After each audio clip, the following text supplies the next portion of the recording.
দেশ বিদেশের বাছাই করা খবর নিয়ে সর্বদাই সত্য সন্ধানী ই নিউজ ভারত। নমস্কার, ই নিউজ ভারতে আপনাদের সকলকে স্বাগত। শুরু করছি ওয়েদার আপডেট। নভেম্বর মাসের শুরুতেই শীত পড়ে গিয়েছিল, কিন্তু এবার মার্চ নভেম্বরে শীত উধা হওয়ার পালা। তেমনই পূর্বাভাস দিচ্ছে আলিপুর আবহাওয়া দপ্তর। রবিবার থেকে হাওয়া বদলের পূর্বাভাস দিল হাওয়া অফিস। বাতাসে বাড়বে জলীয় বাষ্প, তাতে দক্ষিণবঙ্গের সব জেলাতেই বাড়বে তাপমাত্রার পারদ। রবিবার থেকে মঙ্গলবার কুয়াশার সম্ভাবনা বাড়বে রাজ্যে। উত্তর ও দক্ষিণবঙ্গের সব জেলাতেই কুয়াশার সম্ভাবনা রয়েছে। বেশ কিছু জেলায় কুয়াশা এতটাই বাড়বে যে দৃশ্যমানতা 200 মিটারের নিচে নেমে যাবে।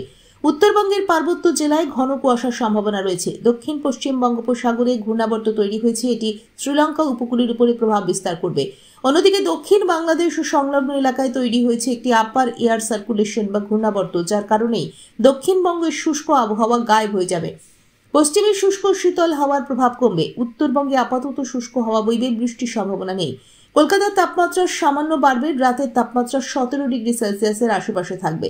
আজ কলকাতায় রৌদ্রোজ্জ্বল দিন। আজ কলকাতা ও তার পার্শ্ববর্তী অঞ্চলে দিনের সর্বোচ্চ তাপমাত্রা 28 ডিগ্রি সেলসিয়াস, সর্বনিম্ন 19 ডিগ্রি সেলসিয়াস। বাতাসে আপেক্ষিক আর্দ্রতার পরিমাণ 57%।